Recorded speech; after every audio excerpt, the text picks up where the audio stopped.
Hi, my name is Angel. Welcome to my channel. I read 23 books in May, which is kind of crazy. I was not expecting to read that much. It's one less than what I read in April, and that was a lot for me. So today, we're going to go through all 23 of those books and what they were, what I thought of them, what my ratings were.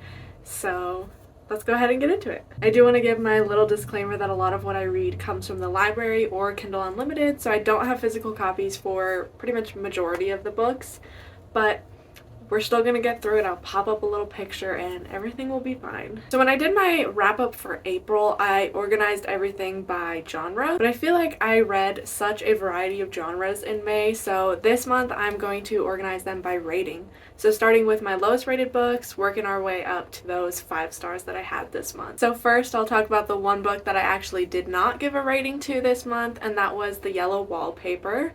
So this is a book that was published in 1892, I believe, and it is kind of regarded as like a feminist work that is very much against the patriarchy. So this is a short story, and we're following a woman who is sick, but her husband just keeps telling her, no, you're fine, just stay in this room until you feel better. So she's stuck in this room with this hideous yellow wallpaper that she becomes more and more obsessed with because it's really the only thing she's got to look at all day. So just because I didn't rate it doesn't mean I didn't like it. I definitely can see why this has held up through the years. There's a lot of symbolism and a deeper meaning that I can definitely understand why it is still talked about today. So if you feel like reading it, definitely give it a try. You can't really go wrong. It's 40 pages and it's kind of interesting. Now to my lowest rated books, which are 2 stars. I had 2 2-star books this month, or last month I guess. Technically it's June today. Anyways, my first 2-star read was The Soulmate Equation by Christina Lauren. This one I read for a romance reading vlog, so if you want to hear like my in-depth thoughts as I read the story, you can definitely check that out. The main issue that I had with this book is that the characters to me felt like they had zero chemistry. I didn't really like any of the main characters that we're supposed to care about. We're supposed to care about their romance and their lives, and I just didn't because I didn't like them. I didn't think they had any chemistry, and it just all felt very forced, the way that they got together and the way their relationship worked. I don't know, I just felt like I was bored for a lot of this book, and my favorite characters were the side characters.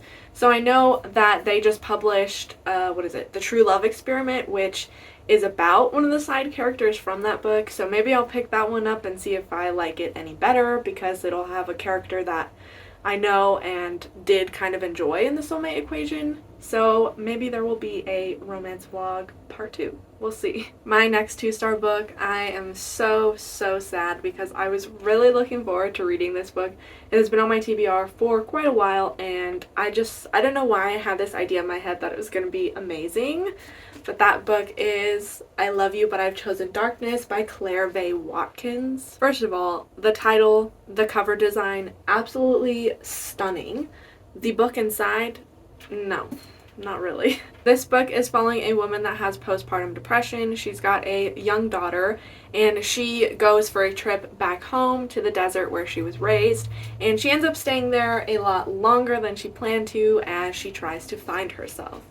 So we basically got a woman who has kind of run away from her husband and from her child. I thought the first 2 chapters were very interesting. The first chapter we have her filling out like this depression questionnaire and like answering all these questions about if she has depression, postpartum depression, and all of that. And I thought the way that that was done was very interesting. And then the second chapter, she kind of falls into this like delusion where she thinks there's like teeth growing inside of her vagina, which she references like multiple times throughout the book. And I thought the way that the second chapter like set that up was very interesting. And then we get to the third chapter, and that's where it went downhill for me. So the third chapter is an attempt to give us some background about this character's parents. So we learn about her father, who I guess used to work with Charles Manson and would like bring him young girls to abuse. And then she talks about her mother, who had an addiction that eventually ended up taking her life. So I definitely think that there are important things to give like for background to this character and the way that she is. But I think this chapter, I swear, was like 60 pages long. That was a bit of an exaggeration, but this chapter starts on page 17 and doesn't end until page 64. So it is quite a long chapter where we're just detailing all of these experiences of her parents, which I feel like most of it wasn't very relevant to the actual story. So then after we get through that chapter, we switch back to her in the present, and then we go back to the 70s and we read these letters that her mother has written when she was a teenager, and it just was all very confusing. I feel like a lot of the letters I kind of skimmed over because it just didn't feel relevant. You know, we're following, it's her mother as a teenager, and so she's writing this letter to somebody that we don't know who they are, talking about people that we don't know who they are. So I just really struggled with those. I do understand the point that the author was trying to make about giving this background of her parents and her mother and showing what her mother went through and how trauma can be passed down from mother to daughter. I definitely understand that, and I totally am with that, but I think the way that this was done was just not it. It really felt like there was just two different books going on in here that were trying to be forced together into one like symbolic piece of work. I also feel like it might be important to mention that this is like autobiographical fiction. So the main character in this book is Claire Watkins, and I guess some of the stuff that she wrote about her parents is true to her own life, so it was just kind of confusing. The only reason that I gave this 2 stars instead of 1 star is I feel like somewhere deep in here there is a good book. I wasn't the one to find it. I would recommend this book to people who are fans of Melissa Broder, and I don't mean just her fiction work, but I mean her personal essays as well. If you really are a fan of all of her work, then you might enjoy this one because I did see kind of some similarities in the writing and the story. Unfortunately, this book wasn't for me, and I'm probably going to unhaul it soon. Now we're moving on to 3 stars. I only had 1 3-star this month, and that is The Lamb Will Slaughter the Lion by Margaret Killjoy.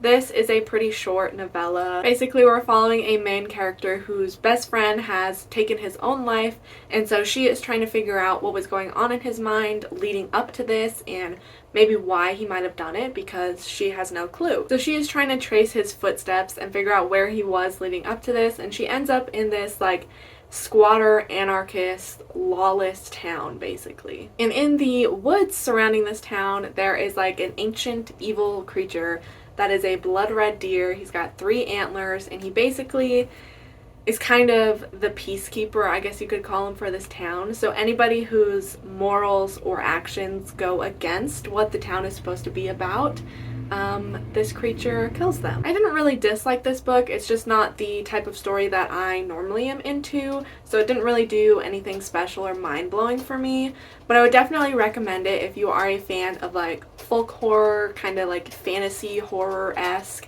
and you like the idea of this group of anarchists with LGBT representation. Good one for Pride Month. The author is trans, so if it does sound interesting, definitely pick it up. It just wasn't my type of book. So now we are moving to 3.5 stars. Up first, I have The Deal by Elle Kennedy, which is another one that I read in that romance vlog. This is a very, very popular sports romance where we are following a girl who makes a deal with the like, I don't know, star hockey player of her school. So she agrees to tutor him, and they're gonna fake date so that she can make the guy she has a crush on jealous, basically. I didn't hate this as much as I thought I would, but I didn't love it either. It was very like Wattpad-esque, which isn't a bad thing, but just I feel like right now in my life that's not the type of romance I like to read, but it was published in 2015, so I feel like if I did read it back then, I probably would have enjoyed it. I don't really have too much to say about this one. I thought it was just alright, and I can see why people love it, and I can see why people hate it. My next 3.5 star was A House with Good Bones by T. Kingfisher, and I really, really wanted to love this book. After reading What Moves the Dead and loving that one so much, I was so excited to read this. It is like a gothic horror haunted house type of story, and I was so ready, and it didn't work for me. So we are following this woman who has to move back in with her mother, who is living in her grandmother's house. So her grandmother is dead now, but we know that she wasn't a very good person when she was alive. She was pretty racist and just very unkind. So now this woman is living in this house with her mother, and her mom starts acting very, very strange. There are also vultures in the area that have a strange fixation on this house. So it's very weird. I was obsessed with the atmosphere. The like southern gothic vibe of this I thought was fantastic, and I thought there were really good creepy elements in the story. However, my big issue was with the pacing. I feel like the first half moved so slow, and then the second half was just one after the other things happening, and it just felt very rushed to me. And this isn't a very long book, so I feel like if the author had just taken the time to make it longer and paced out the second half the same way that the first half was paced out, I think it would have been a lot better, because like I said, you're kind of dragging for the first half, and then it picks up like just over halfway through, and then it's kind of rushed to resolve everything, and like I said, just one thing after the other is happening. And I don't know, I feel like there were so many good elements brought to the story, and it got a little weird, and I really liked it, but we didn't have enough time to focus on any of those elements on their own, because it was immediately, okay, next thing is happening, and then the book ended. Also, in my opinion, I feel like it was pretty easy to figure out what like the twist was, or like what actually was going on in the story, but I don't know if that was intentional or not, if we were supposed to figure that out. The next 3.5-star book that I had was Forever Interrupted by Taylor Jenkins Reid. I have read almost all of her other books, so I wanted to give this one a try, and I didn't really enjoy it as much as her other ones, but this was her debut, this was her first book, so I guess you can expect that her writing would have improved and gotten different over the years, so I guess you can't kind of judge it too harshly based off of that. Basically, in this book, we are following a woman who gets married to this guy, and pretty much a week later, he dies in a very tragic accident. So this happens right at the start of the book, and it is kind of a dual timeline, so we get to see her in the present dealing with her grief and mourning her loss, and then we also get to flip back to the beginning of their relationship and see how they met each other and the way that their relationship progressed. So first things first, this book is definitely like insta love trope, so if you're not a fan of that, I don't think you should read this one. They basically meet, and then 6 months later they get married. I don't think I've ever read a book like this where we are following someone who loses their significant other and watching them deal with their grief and this loss. So I did think it was interesting. I thought there were some good parts in it, but it definitely wasn't the strongest Taylor Jenkins Reid book ever. But like I said, it was her first book, so obviously she has improved since then. Basically, I didn't dislike it, I didn't love it, and I thought it was just alright. My next 3.5 star was Leviathan Wakes by James S.A. Corey, which is the first book in the Expanse series. And I know this is an extremely, extremely popular book, but I just thought it was okay. So this book was recommended to me by somebody, and I've heard so many great things about it that I decided to give it a try, and unfortunately I just didn't love it as much as I thought I would, or I was hoping to. So this is a very action-packed space sci-fi book where we are in the future and humans have colonized other parts of the galaxy, so different planets and moons and things like that. So I thought that was pretty interesting. We also do have a dual point of view, which is pretty cool, because I feel like a lot of sci-fi you don't really get like dual point of views and like different characters like that. So we are following a guy named Jim Holden who works on this ice mining ship, and one day they are out and they pick up this distress signal from a ship, so they go over to help, and things go kind of crazy. And then also at the same time we are following Detective Miller, who has been assigned to find this missing woman and basically bring her home to her parents. But the story definitely evolves into way more than that. So much happens. I mean, it is a thick book, so that is what you would expect. For me, I think the first half was a little bit of a struggle to get through. I definitely enjoyed Holden's perspective more than Miller's. I just thought it was so interesting that he was like out in space and all this different stuff was happening, and Miller I didn't really care for. He was very much like cliche, burnt out cop detective who drinks too much. And then about halfway through, the two of them meet up, and that's where the story really picked up for me. I thought the second half was much better than the first half, at least for me personally. The biggest issue I had with this was that the characters to me felt very flat. Like, they didn't really feel like they had a lot of depth. As a reader, I found it pretty hard to connect with them. There were a few other little things throughout the story that I wasn't a huge fan of, but overall, I think this just is not the type of sci-fi that I normally read. It is very much like action-packed, military, space war type of story. So it's just not really for me, but I can see why it is so loved. I think there were some very, very interesting points brought up in this book as far as politics go and like political power and racism. I thought that was all very, very interesting, and it does make you think a little bit, but overall it didn't do anything very, very mind-blowing for me. I probably won't continue on with the series, but like I said, I can see why a lot of people do love this. Alright, and my last 3.5 star rating was Behind Closed Doors by B.A. Paris. This is a very, very popular domestic thriller. It is very highly rated, and I was so excited to read it, but it just didn't live up to my expectations. This book is about a woman who is stuck in a relationship, a marriage with an abusive man, and just the journey that she goes through to desperately try to escape this. It was definitely fast-paced and very entertaining, I will give it that, but a lot of it seemed just kind of unrealistic to me. First of all, these two got married 6 months after they met upon his insistence, so to me that's a pretty big red flag, but that's just me, I guess. There were also, I feel like, so many points at the beginning of the relationship, or the beginning of the marriage, I guess, where Grace, the main character, she had so many opportunities to get out, and so many things that she just, I hate to say it, but she just made the stupidest choices sometimes. There was a very interesting plot point in this book, though, with Grace's sister, who is Millie, and she's got Down syndrome. So it was very nice to read about their relationship together and just see the way that Grace really does care for her sister and basically would do anything to protect Millie. Overall, this book was just alright. I was really hoping to love it, and unfortunately I didn't, but like I said, it was entertaining and fast-paced, so I would still recommend it if it sounds interesting to you. Up next, I had a few 3.75 ratings, which I know is a little controversial. People aren't a very big fan of like 0.25 ratings, but like sometimes a book just doesn't feel like a 4-star, but then a 3.5 seems like too low of a rating, so you gotta compromise and go in the middle. So my first 3.75 book was The Shuddering by Anya Allburn.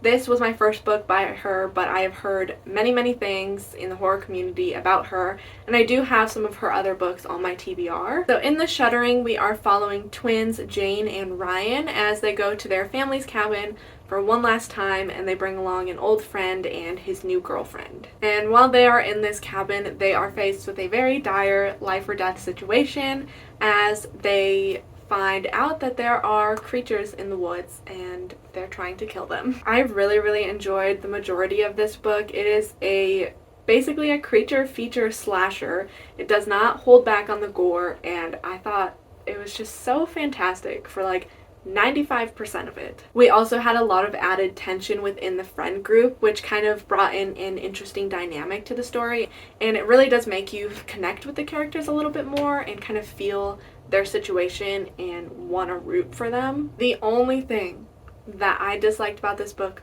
was the ending. The ending to me was just so cliche and so predictable. I saw it coming and I was like, please no, please something else happen, because if this happens I'm gonna be so disappointed. And then exactly what I predicted happened, and it just is so cliche to me, and I just hated the ending, and that is what made me bump down the rating, and it is very, very unfortunate, but like I said, the entire rest of the book I loved so much. I would definitely recommend this, and I am looking forward to reading more of her books. The next 3.75 rating I gave was Lock Every Door by Riley Sager, which I think if you watch my April wrap-up, you'll know that I talked about how I have had a weird relationship with Riley Sager books. I think he is very overhyped, don't get me wrong, I still do, but this one I actually enjoyed, which I can't really say for a lot of his other books. So Lock Every Door is about a girl named Jules, and she takes a job apartment sitting in a building called the Bartholomew. So this is a very famous building in New York, and a lot of people know about it, and it's like very prestigious and like kind of hard to get in, and there's like a wait list for tens of years to get into this apartment building, and everybody knows about it, and it's just kind of like a famous building there. So while Jules is staying there, a lot of strange things start happening, so she starts to look more into the history of this building, and a lot more strange things are revealed to her. I thought the atmosphere was great, and I think Riley Sager did a great job of his descriptions of the building in this book. It really makes you kind of feel like you're there, and you can perfectly picture it in your head, just this old, creepy, big building. This was definitely a fast-paced thriller with a lot of twists. I did not want to stop reading this book until I was finished with it because I just wanted to know what happened. There were a few twists that I predicted. I feel like a lot of them I kind of predicted, but there was one big one that definitely caught me off guard. I did not see that coming. The main issue I had with this book was with the main character, Jules. Like, she was dumb. She was like that stupid girl in horror movies who just makes all the wrong choices and then ends up in worse situations. The other thing I didn't really like in this book was like the unnecessary little romance subplot, which I feel like Riley Sager does a lot in his books, and I don't get it. I don't like it. What does it add? My last 3.75 book was True Crime by Samantha Kolesnik. This is a horror novella about a girl and her brother as they escape from their abusive mother and basically go on what you could describe as like a murder road trip. I really liked the writing style, and there were a lot of good quotes in this book that I was highlighting when I was reading it on Kindle Unlimited. I feel like this book also has an aspect of social commentary about like what it's like to be a woman and the abuse and objectification that often is at the hands of men. We are also following a girl who has been just tragically abused by her mother, and just seeing the way that that trauma has affected her later into her life was very interesting. Honestly, I almost wish that this book was longer because right from the beginning we are thrown into their abusive mom and them killing her and then going off. So we don't have like a lot of time to really connect with the characters and get a little bit of backstory, and I feel like if we had that, it could have been a stronger read for me. It is definitely brutal and messed up and hard to read at times, so if that's the kind of book that you like, then I would recommend this. However, be warned, because I was kind of caught off guard. There is a lot of like depictions of animal abuse or just descriptions of sick and dying animals, which, like I said, just kind of caught me off guard. It's not really the book's fault, but it is quite excessive, so if that is something that you're not into, then you probably won't enjoy reading this. And now we are onto my 4-star reads in May. Up first, I have Happy Place by Emily Henry. In this book, we are following a couple who has broken up for some reason. We're not sure why, but they both find themselves on a vacation with their friends. So to kind of keep the peace, they pretend that they're still together because they haven't told their friends that they broke up yet. And there's just a lot of tension and awkwardness, and the reader is kind of left in the dark about why they broke up, so that is like slowly revealed through the story. I really enjoy Emily Henry's writing, and I like that this isn't just like a typical cliche romance. Like, there is a lot of deeper elements to the story, and it's not all fun and happiness all the time. I think the atmosphere in this book was great. We get a little beachy coastal vibe in this like vacation home, and I wish I was there. I think she described it so well. The vibes are perfect. Overall, I did enjoy it, but it wasn't anything mind-blowing or a 5-star read for me. The next 4-star read I have is The Love Hypothesis by Ali Hazelwood. So both this one and Happy Place were featured in that romance reading vlog that I already mentioned. And The Love Hypothesis, I went into it expecting to absolutely hate it, and I really, really enjoyed it. So much more than I thought I would. This book is about Olive, who is a student and a PhD candidate, and she gets into a fake dating relationship with one of the professors at her school. And obviously, they end up falling for each other. Of course, it's a romance book. So in the beginning, I did have a few little issues with the plot, but overall, like I said, I just had so much fun reading it, and I really liked the characters, especially Adam, which I know a lot of people that read romance talk about like book boyfriends and like wishing a male character was real. I have never experienced that until reading this book. I thought Adam was just great. I loved him. Like, I guess if I had like a favorite book boyfriend, he would be like the only book boyfriend that I could think of. I just really liked his character. Like I said, this book definitely surprised me because I thought I was gonna hate it, and now I want to read more from Ali Hazelwood. Next is Mothered by Zoya Stage. This book takes place during a pandemic where a woman's elderly mother has to move in with her. With her mother living in her home, she starts having very disturbing nightmares and hallucinations during the day, and just a lot of trauma is coming back to haunt her and is arising with her mother being there. As with Baby Teeth by the same author, I feel like this book was nothing like what it was marketed to be. I wouldn't really call it like a classic horror or a classic thriller, although there are some creepy and unsettling moments in the book. However, I did really end up enjoying it anyways, and I do really like Zoya Stage's work. I think it's really interesting the way that she writes these books and kind of brings in a little bit of psychology aspect and kind of a look into human nature. And my last 4-star read for May was The Villa by Rachel Hawkins. This book is about two women who are both authors going to stay in this villa in Italy. However, this particular villa was the site of a pretty infamous murder in the 70s. So as the girls are staying there, they kind of become more and more obsessed with this murder and kind of figuring out what happened and trying to solve like the mystery and reveal like the actual truth of what happened back in the 70s. But it's also very interesting because it is a dual timeline, so we do get to see the story in the 70s kind of unfold as it happens, which is very, very interesting. This book also had a twist that I was not expecting. It totally caught me off guard, and I just had a lot of fun reading this, and I think it's a really good like summer fast-paced thriller. Up next are my 4.5-star reads, and up first is the very well-known Tomorrow and Tomorrow and Tomorrow by Gabrielle Zevin. A lot of times I feel nervous reading books that are very popular and very highly rated, but this book I definitely think lives up to the hype. I totally understand why so many people love it and have chosen it as a favorite. The writing and the story is just beautiful, and there's so much information and descriptions about literally everything. Like, you would think this book is longer, but it's not. It's only like 400 pages, but you get so much information about everything. So for those of you who don't know, this book really just focuses on two main people and their relationship to each other over a number of years. And they also are video game designers, so a lot of the story revolves around them creating these video games together. But do not fear, because if you're like me and your brain does not work that way and you don't know how any of that stuff works, it is not like overly complicated in descriptions, and it was actually kind of interesting, so don't let that deter you. This book honestly reminded me a lot of A Little Life, not really in like the content of the story, but just the way that it's written and how the story really is just focused on this group of characters and their relationships to one another and the deep love that they have for each other. We also have our main male character, Sam, who is disabled, so that also reminded me of A Little Life in a way. So if you have been apprehensive about picking this up, take it from me, I think it is worth the hype and you should give it a try.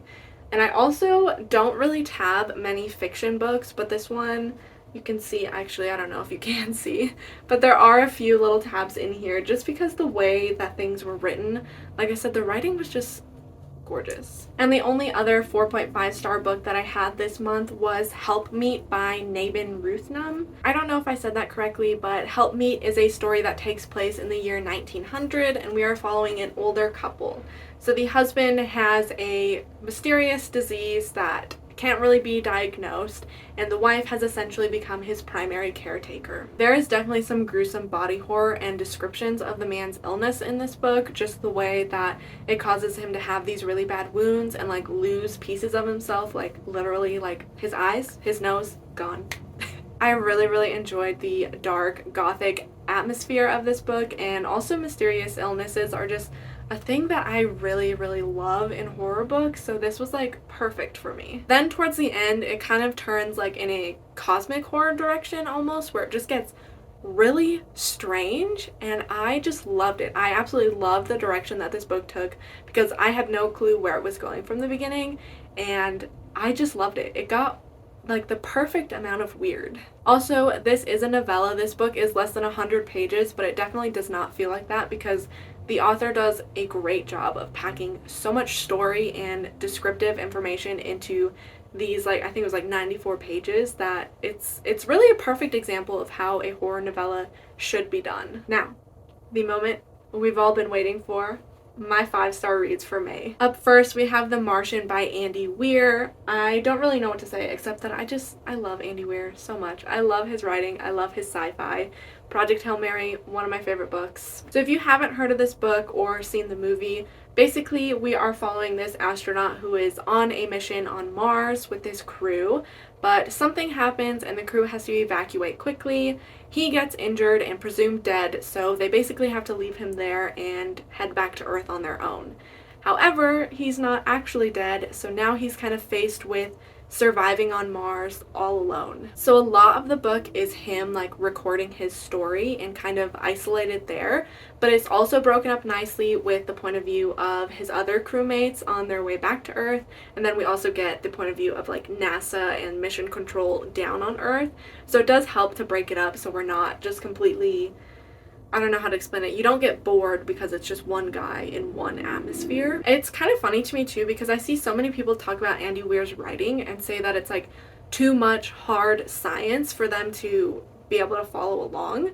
But I have honestly always felt like the opposite with his writing. I think the way that he describes things, he does it very, very well so that I can actually picture what's happening enough to follow the story.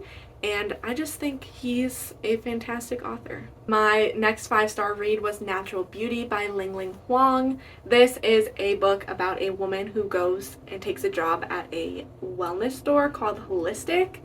And really, you don't need to know any more than that. This book just gets so weird, and I think it's best to go in knowing as little as possible so you can really be shocked along the way. It is a very, like, true-to-life, realistic horror book about the wellness and beauty industry today.